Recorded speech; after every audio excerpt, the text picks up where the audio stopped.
Hello, guys, and welcome to another episode of Alternate Future of What If Civilization Started Over. In the last episode, we saw a couple of events happen. We saw the formation of the Four-Point Star Alliance, which is led by the Assembly of Nations, some of the security members. Oh, okay, that's cool. But now we see, or we also saw the continuation of World War V. This episode will somehow be the end of World War V. However, things are going to look different to say the least. Um it's it's gonna seem like this episode's gonna go really quick, even though it's actually probably gonna be a longer episode. But let's get started. So the first thing we see happening is pretty much the mergence of the Pentagon Alliance into the Four-Point Star Alliance. Is actually what we see happening, or the Pentagon Coalition. But firstly, we come down here. So we come down to Russia as we see the gold team is able to capture the capital. Did I get the right heck? I don't know what that was, but alright, so we see the Russian capital is captured, and the gold team makes makes advances going out from all territory they currently occupy. We might see prime gold team return. Hmm, I didn't reveal what the next episode's gonna be. Definitely, I would never do that. But we see the gold team continues moving up. Poland will also do some more work against Russia. We see them kind of taking all of the land up to where the gold team is. We see Norway's gonna just take over this part here, and then they're gonna leave the rest up for Finland, but they're gonna send aid into Finland. And it's really just Finland, the gold team, Caucasia, and the pink team pushing in to Russia at this point. Siberia was just for the resources. Sib or this Sierra Siberian country kind of wanted to do stuff, but they don't really have the forces, and and all the other countries involved are either gonna send they're not they either A border Russia already, or B they're further from these guys than they are from another country. So we see a lot of the invading of Russia happening west to east, east to west, or south to north. But on a brighter side, oops, on a brighter side, we see the Cyan team is able to retake their capital. This is really just from aid coming in, not just from Caucasia, but now we have extra aid coming in from Mesopotamia, Caspia, and many other countries.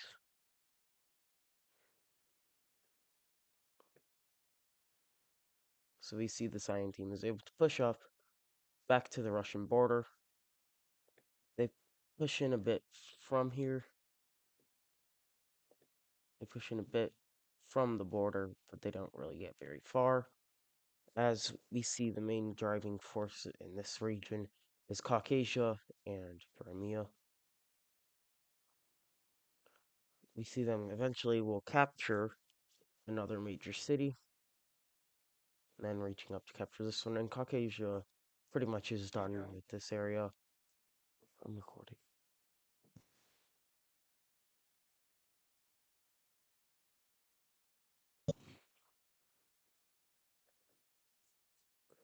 Alright, so we see Caucasia. Once they get to about this point, they stop moving up. and they're now just kind of sending supplies out to other countries. Mesopotamia is kind of doing the same, except they never had any land invading up here. We see the gold team continue their push out, but after the capture of this major city here, and the recapturing of all pink team land, and then the final event before the Russian surrender is pink team forces storming into this region as they have aid coming in now from Tibet. Only a little bit of Tibet. It's really just people from these five major cities and pretty much anyone beyond that line, anyone closer to the pink team on that line. Um, that those people are pretty much the only people that are getting sent over here. Everyone else over in this region is fighting against China right now. They might end up going after India, but we'll have to see that later.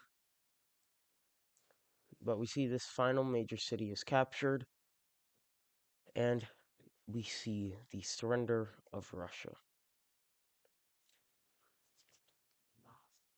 So this is a pretty major event for the war, as now a lot of the focus can be shifted from these countries, and they can start worrying in other regions of the world, such as down south in Rome. We see pretty much Rome's Rome's pretty much forced to surrender at this point. We see the Farmers Union takes over a majority of the land over here, but we see Germany moves in to take some land. Greece will move up to take the rest of their land. So if you remember, Greece absolutely hates the Romans. I think I think that's kind of common knowledge. But we see West Africa is the one to capture the Roman capital. And this last bit of land will go over to the Mediterranean country. And the Mediterraneans have pretty much finally won the longer than Roman Dutch rivalry. These guys had a rivalry way before that. Then they kind of became allies.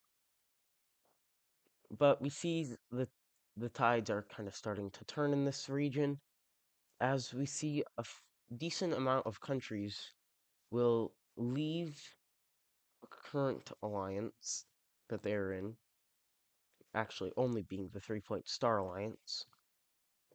And it's almost every country in the 3-point star alliance except for the Dutch and the French. And that's just up here. We also see West Africa, Meso or not Mesopotamia, they're already in. The Mediterranean country and Libya also will all join up with the 4-point star alliance.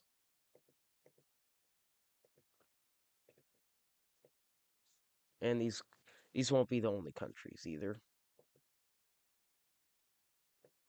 There is definitely going to be quite the lot more.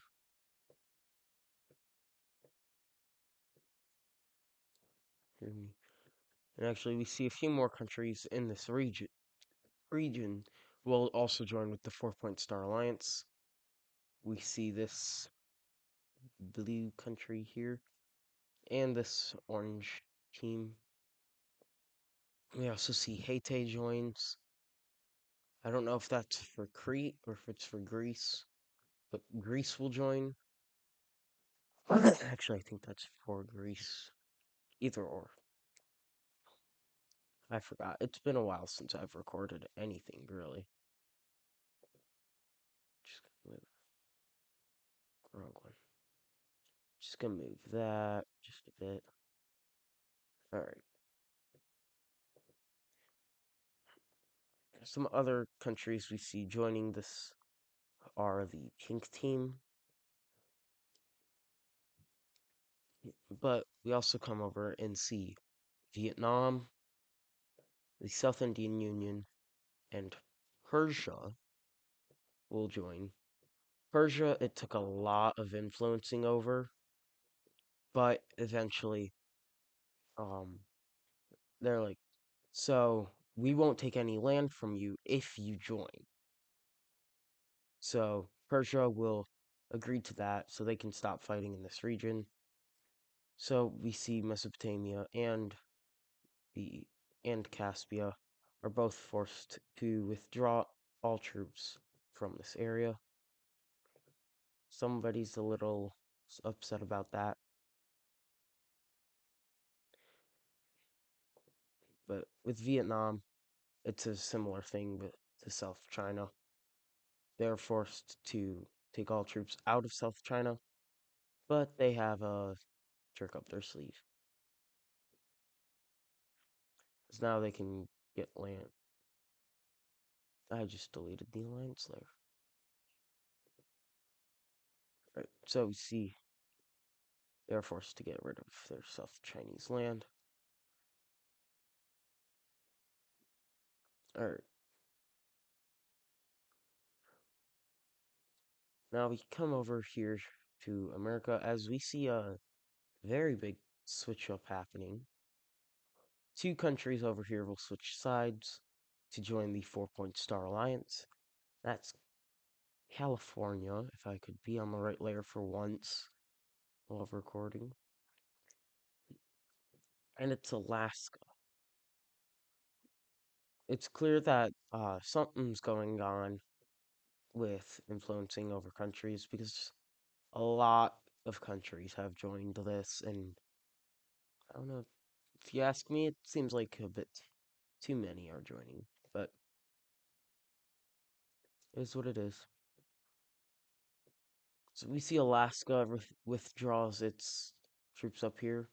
Alaska doesn't really have a good reasoning for joining. They just want, they kind of do feel like America had a tyrannical ish rule. But without some extra help, we do see the Californians starting to fall back as there's something major going on with America now. And that major thing, down in the Caribbean, revolts have finally started to come out. We see the Caribbean nation finally is coming back. Well, maybe. They revolt against the Americans, and this revolt doesn't just stay in their territory.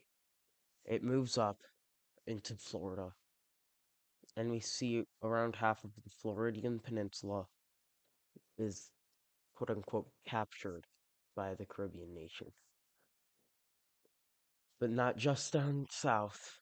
We also see groups from in the Michigan region, specifically in the areas once owned by the central Canadian country. Most of these, most of this area revolting is from that region or from that country. So they're pretty much like, yeah, so this isn't what we wanted to happen at all. We see New York will begin to invade into America, and America had absolutely no troops on this border. No one even foresaw the 4 Point Star Alliance forming, let alone New York here. But the third and final rebellion we see popping up is the Texans.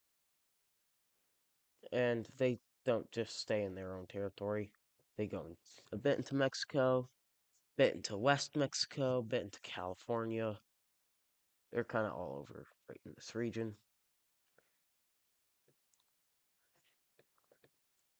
But right now, they're just kind of a big blob. I'll I'll fix it later. Once the everything will look a lot better once the provinces are drawn in, or provinces are drawn in. Once the borders are drawn in, we see California is able to take back all of their land, as America is falling very rapidly. California moves in a bit to take over some land here, and we see the Texans move in to some of their territory. They invade south into Mexico. I'm just going to use a different color to invade into Mexico even even though even though part of this rebellion's in Mexico, don't question it, just deal with it. But we see these four invading powers, or not powers, these four invading ish, these four invading ish rebellions. Well, there's six countries, but and one of the invading things isn't a rebellion. But the four nearest to the capital, the fourth invading countries nearest to the capital. He said four countries, yeah. These four countries or rebellions nearest to the capital will move in, and they all start going to meet up into the middle, and that pretty much. At first, this area here separated. We see the Californians kind of get some. They get a lot of it, actually. We see some of it goes to Alaska, and then some of the areas nearest to the Unitarians are just kind of given to be controlled by the Unitarians, even though they're not really actually invading anything. But we then see the Caribbean nation will move up to capture this, or to capture into this point. And this area here is pretty much split between the Caribbean country and Texas, who's just kind of supporting now.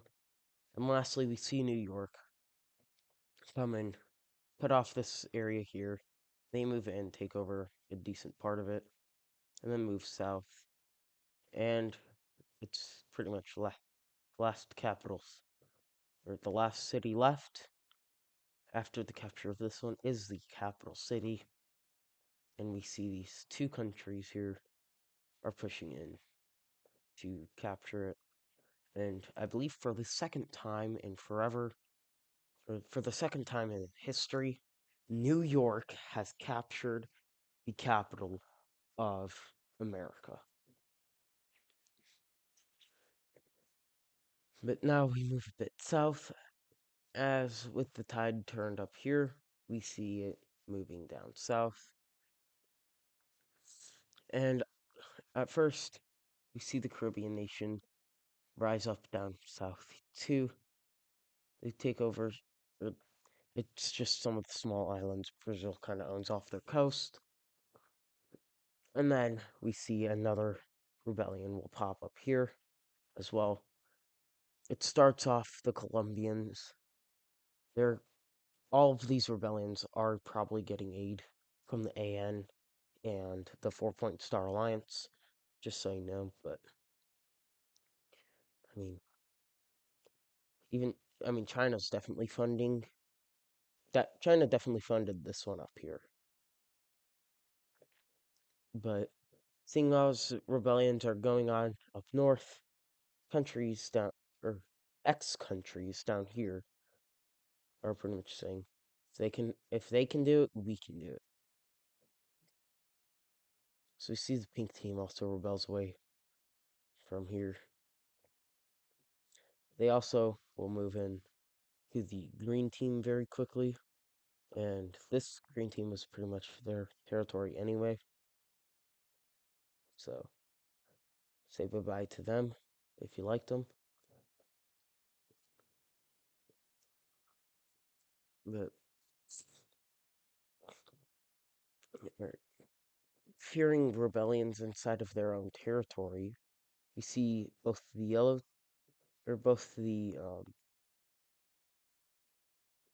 this both of these two countries here will leave the alliance.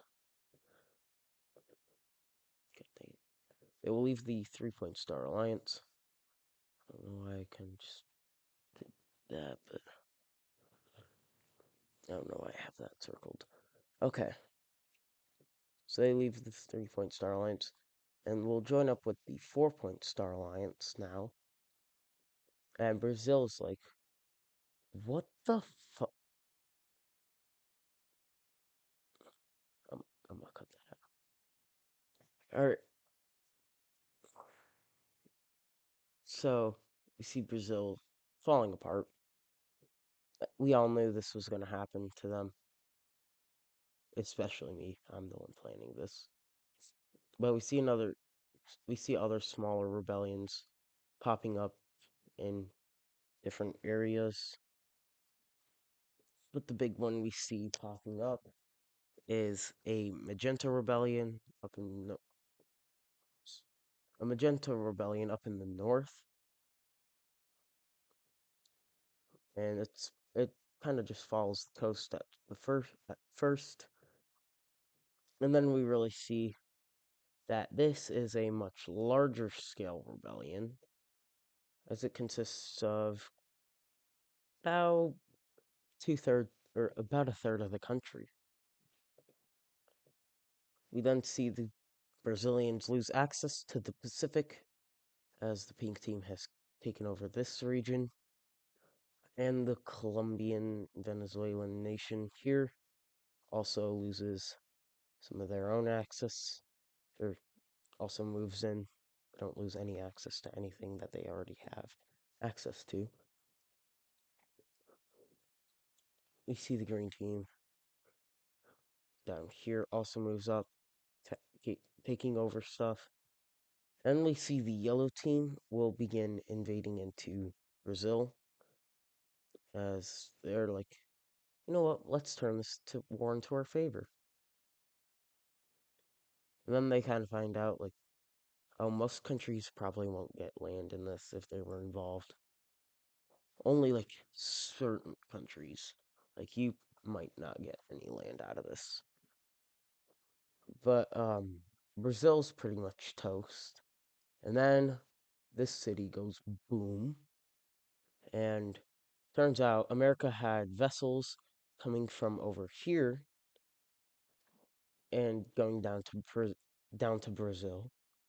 And one of those vessels launched a NNHRB, or non-nuclear high radius bomb, onto the city, and well, this city is now completely leveled.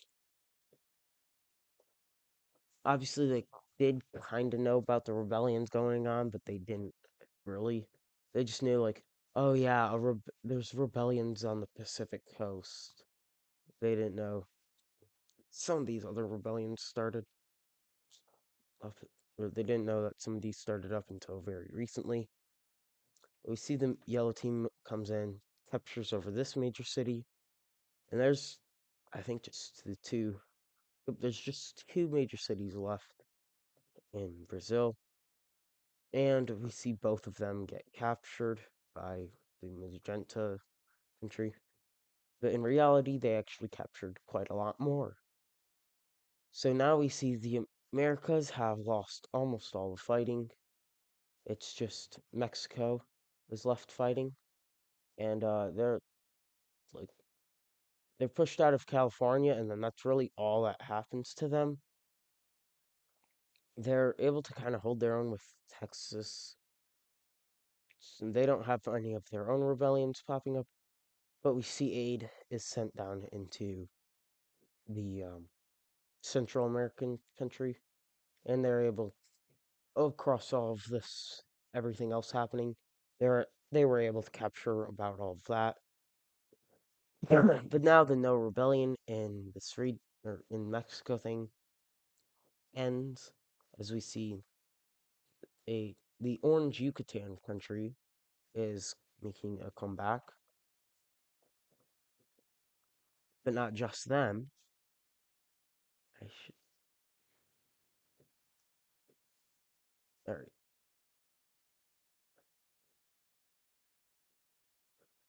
all right, not just them coming back. No, no, no. The old original West Mexico will kind of reform.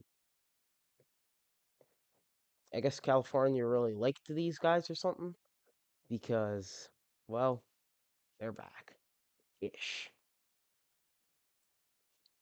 Some of this territory is like, oh no, we should be part of the original. Down here, they're like, yeah, we're kind of like, oh, we're kind of Mexican anyway. So, like, they're kind of okay with being part of Mexico, but they also still kind of want to be in. A lot of people want to be in both of these groups. It's like this new government. It's big for the people. Um, it's the old original one. Like the leader of it has ancestors that were the leaders of the old one. It's stuff like that. It's like, I mean, obviously, even the oldest person in the world probably didn't live when this thing existed. I mean, this thing was back before the Gray Mexicans were even um, terrorists. I think it was even no, it was after India existed.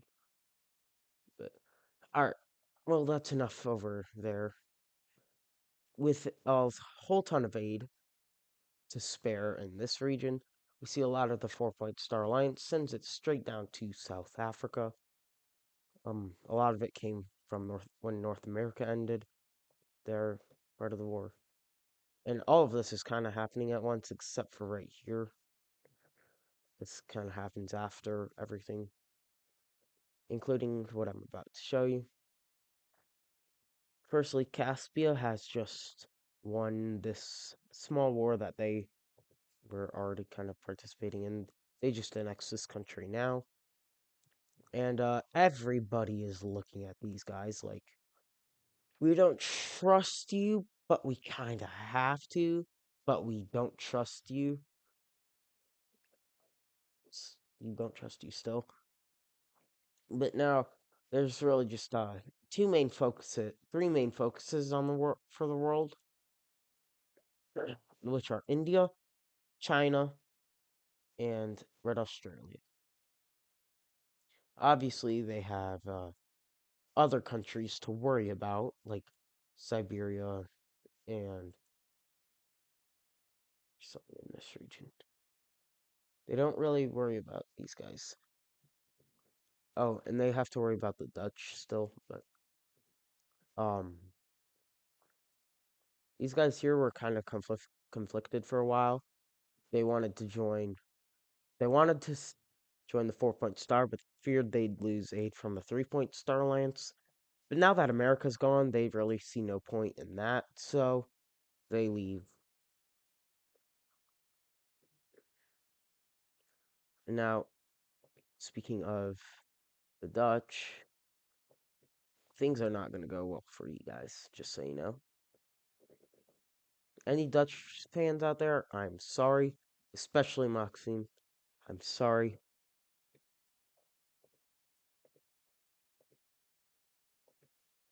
But we see the Germans closing around the capital, and eventually it is taken. Same thing kind of happens with the French, except they're actually able to hold out longer because they have weaker countries around their borders.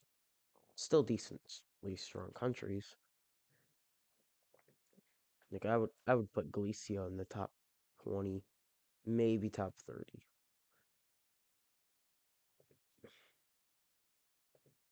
But and lastly, we see the Dark Sign team takes this little bit of land. They actually probably took something more like that. But we see Ireland is the one to capture the French capital. And the war has ended in yet another region.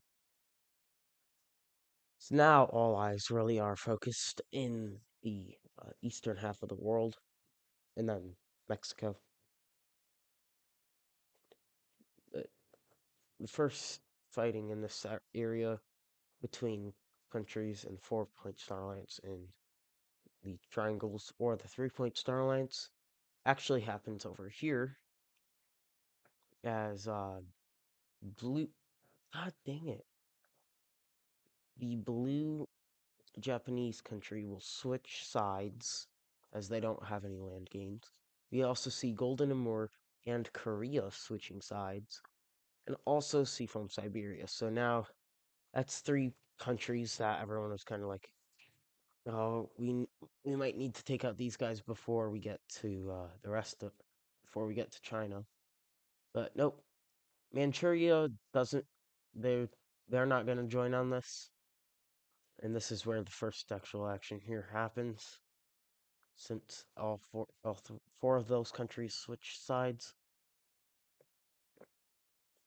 we do see some fighting still goes on between Golden Amur and Siberia, but we see Siberia is pushed out of Golden Amur. However, they still gain some land in the in Manchuria, so that's good for them. Good for a certain someone. Definitely not pointing fingers, but there's a certain someone who's happy. We see some of this land here also is given over to see from Siberia to hold on to by Tibet. This way, Tibet can kind of focus forces a bit more south, because as it turns out, Tibet has some of the best generals in the world. They're able to, I mean, they were able to do this to China during China's probably China's prime right now.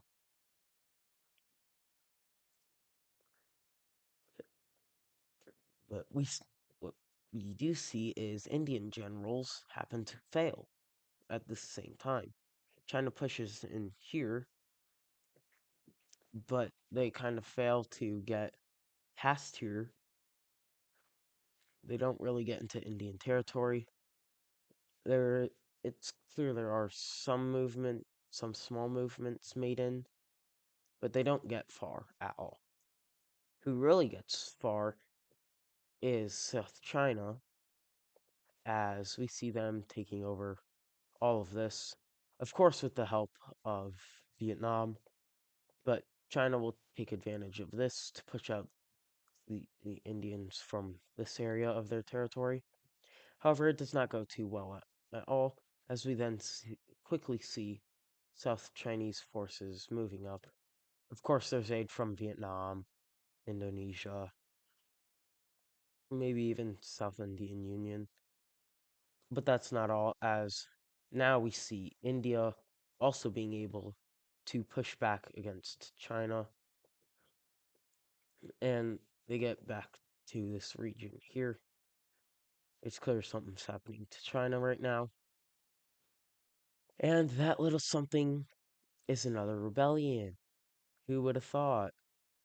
We see we see northern parts of China start splitting away. Firstly, up here in the Yellow Sea, or in the northern Yellow Sea, we see another rebellion pops up out here in this northern central China.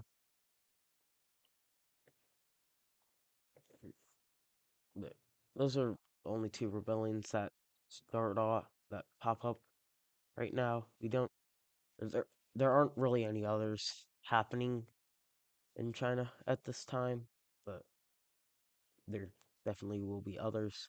As once Tibet reaches about this far into China, they start wrapping around this rebellion, and then this rebellion here will start to push out, or well, they'll start to push outwards. They Once they get here, they just cut off China from this northern land.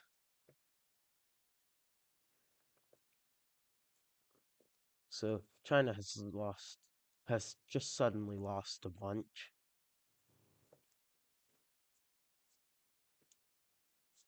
And now this this purple rebellion, they will move south. They capture quite a few more major cities, and they get very close to the Chinese capital. There's not really any people supporting the governments of a lot of countries right now, even countries in the Four Point Star Alliance, countries in the Triangle Alliance. Definitely not pointing fingers, but I think you guys know who I'm talking about. We see Manchuria surrenders. I mean, they kind of had to anyway. Let's be honest, they were not going to win that war. It's pretty much them against the world, but they had a horrible China on their side. And it's kind of revealed that China and America and other countries with high elitist populations, um, we kind of see countries, they didn't put good generals in.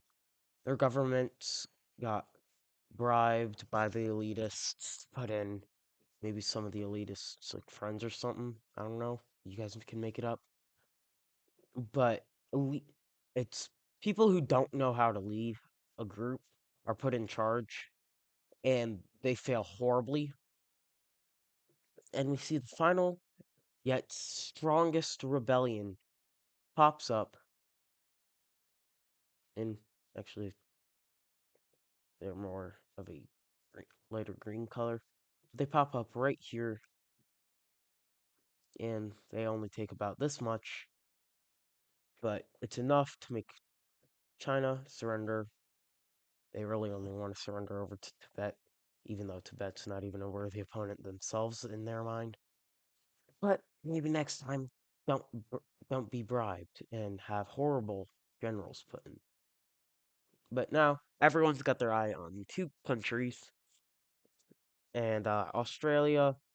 Well, they kind of want to keep something. Not saying what, but definitely you might know what I'm talking about with that. So we see them will just eat out of the Triangle Alliance, but they don't join the 4 Point Stars. They kind of just like, all right, well, we did nothing. We're gonna leave now. They definitely did something, and somebody's not happy about it. But right before the every single country left in the world that's fighting jumps India, we see a major event happen on the Security Council. Ireland, well, Ireland will leave the Security Council, soon followed by Greece. But they're not really just leaving it. No. There's 9 countries in the Security Council. America was Ireland, was Greece, the South Africans, the West Africans, India, China, and lastly, Tibet. But what happened to have all of these countries kicked out? Well, two things happened. The first thing that happened was well, nobody in the world really wanted these guys left in power anyway, except for a few of them, like Ireland. Well, 5 of them. But something about the AN Security Council is they make all of the important decisions, and a lot of smaller countries didn't like that. So the AN had a vote. Should we keep the Security Council? America voted yes. I forgot about Mexico. They voted yes. They really won't have much power in the world anyway after this war. So it was their only hope. They really wanted that. But we saw Ireland, or no, America and Mexico voted no, or they voted yes to keep the Security Council. Ireland voted no. Greece voted no. West Africa voted no. South Africa voted no. And Tibet voted no. China and India did not vote, but their vote wouldn't matter anyway, as they there it was already 5 out of 9, so there wasn't anything they could have done.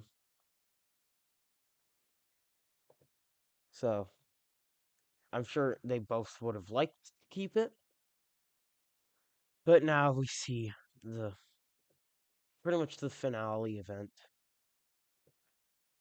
South Indian Union is it's getting aid from Africa. In fact, the 4 invading countries in this, or the 4 countries invading India currently, Persia, Tibet, South India, and South China are getting aid from one place, or they're getting aid from one location or another. As I just said, these guys, they're getting their aid from Africa. Persia is getting all of their aid from the Americas. They had a lot of aid already coming out of here because, I mean, they were in the Three-Point Star Alliance. But we see Tibet is getting theirs from Europe and a bit from the Middle East. South China is getting theirs from East Asia and also a bit from the Middle East.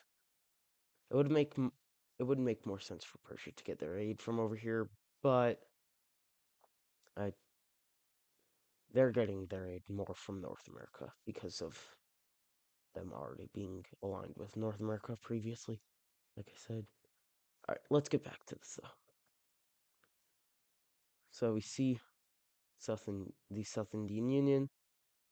They push up to about right here. They kind of make a bulge around their capital.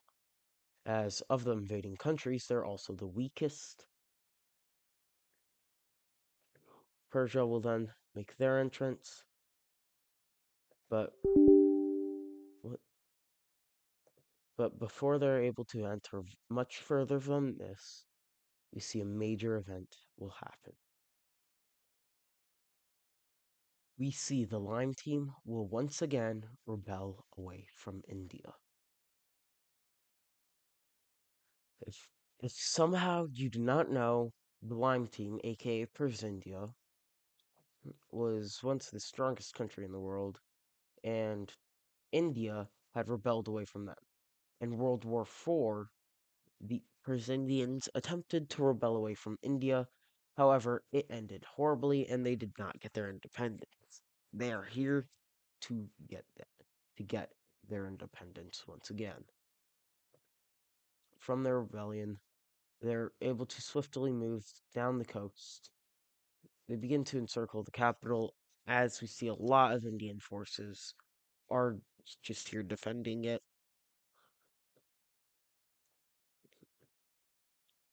We see, but with a new force in the north, we see the South Indian Union will push up further. They reach up all the way into Bangladesh. Tibet will begin their invasion as well as they move south from their northern border.